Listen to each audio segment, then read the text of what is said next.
The Zhiyun Smooth Q2 is the gimbal company's latest smartphone gimbal, and it really does pack a punch in a tiny package. What's up everybody, my name is Alex Chung, and today I'm talking about what I liked and what I think could be changed about this new gimbal. So first of all, let's get some specs out of the way. This new gimbal is only 8 inches tall if you don't include the smartphone with it. The battery lasts up to 17 advertised hours and it recharges via USB-C. It's compatible with any smartphone as long as that smartphone has Bluetooth functionality. The Q2 has 3 little buttons on the front, the joystick, the power button, and the record button, and it's got 5 different shooting modes: the pan follow, the follow, lock mode, POV, and vortex mode. Alright, so let's go over some of the things that I liked about this new gimbal, starting with the motors. I'm pretty impressed that even though the motors on this gimbal are super tiny compared to the DSLR gimbals, the footage isn't really shaky at all, and if you do somehow get a little bit of shakiness in your footage, it's nothing that warp stabilizers can't fix in post. And I know that for some smartphone gimbals, you have to be sort of really delicate with the way you use the gimbal, but with this one, like I said, I've been using it just like when I'm using DSLR gimbals, and it looks like I'm shooting with a really high-end gimbal. I'm also really impressed with the size and the build quality of this new gimbal. And this little thing actually fits into my pockets. Hold on, one sec, I'll show you. I am literally able to, watch, look at this. I'm legit able to fit this entire thing into my pocket, like no problem. I'm wearing joggers right now. The pockets in these pants are a little bit deeper than my regular jeans, but nonetheless, I'm able to just fit the entire thing and just take it out really easily. It makes it really easy to just throw into your backpack or your travel bag and just go and shoot. Unlike some of the other smartphone gimbals, it doesn't really actually need a tripod feed. It actually does stand on its own. This gimbal is super solid. It's made out of entirely metal, and on the handle it's got this little silicone cover on it, so it grips a lot easier, it's a lot more comfortable to hold, and you can hold it for a little bit longer. Another thing that I like is how the smartphone clamp is actually detachable from the gimbal itself. And this makes it a lot easier to clamp on the phone. Sometimes, I don't know about you, but I have trouble with putting the phone onto the clamp itself, especially when it's on the gimbal. But now, I have an easy time to just put the phone onto the gimbal without really having to mess around with it too much. And this just makes it a lot easier for you to film something on the gimbal, take your phone off, post it online really quickly, and put your phone right back onto the gimbal super quickly. You can now connect your smartphone via Bluetooth. You don't have to go into an app to actually connect through Wi-Fi or connect through Bluetooth. You just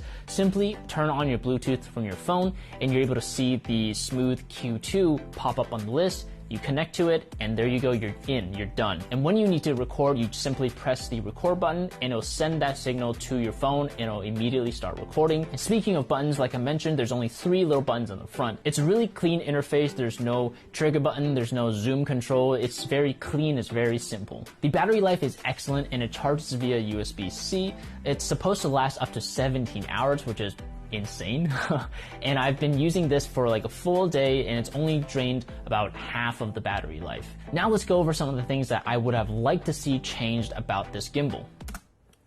Okay, so right now I'm about to get into some of the stuff that I didn't like so much about the Q2. However, I recently spoke to Zhiyun, and they told me that all these problems that I'm about to mention right here in the video are actually going to be fixed in an upcoming software update. And I'll leave a little note down here just so that you guys can sort of understand which ones they are fixing. And so just please keep that in mind when you're watching this part of the video. All right, back to it. And starting with the shooting modes. Now, I don't really have a problem with the shooting modes itself. It's more about how you switch from shooting mode to shooting mode. You see, on the higher end gimbals like the Crane 2 or the Crane 3, when you're switching from, let's say, the pan follow mode to the lock mode or pan follow mode to the follow mode, the gimbal doesn't actually reset the motors and put your camera back to its original state. Instead, it just leaves the camera at whatever position it had before it switched modes. But with the Q2, it resets the gimbal to its original state. Right now I have the gimbal on pan follow mode. I've actually tilted the camera down a little bit so you can see what I mean.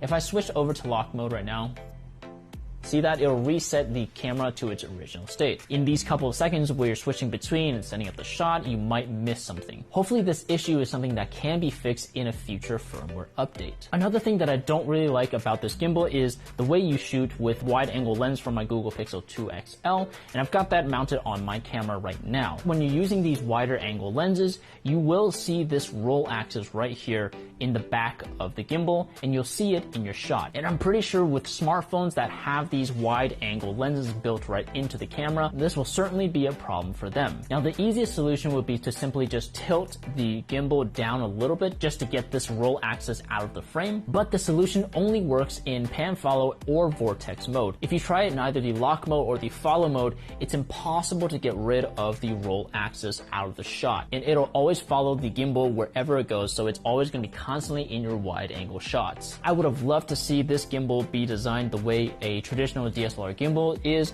where this axis, the roll axis, is actually in the back of the camera, and that will solve any problems that you would have with wide angle lenses on your smartphone. And the current design isn't the best suited for low angle shots. If I actually try to go lower, it'll hit the back of this gimbal arm right here, and you can actually see that bump in the footage. And that means I would have to tilt down a little bit lower in order to straighten out the camera, which makes it just a little bit more inconvenient to use. Now, something that they can't fix in a firmware update would be these 4 little indicator lights to show you which mode that you're on. You've got 5 different modes, but only 4 different indicator lights. They've hidden the indicator for the vortex mode inside the POV mode. I would have liked to see a 5th indicator light just for the vortex mode, but I think they were just trying to save space, and they went with grouping with the POV indicator light. You'll know when you're in vortex mode when the POV light is flashing like this, and when your camera is facing up towards the sky. Now I wish that they had locking mechanisms for the gimbal arms. Right now it only has this little sort of clipping action going on for just one of the axes.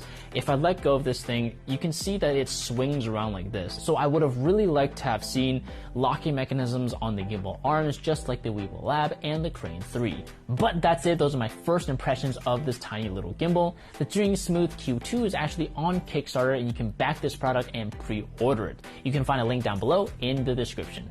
My name is Alex Chung, and I'll see you later. Bye!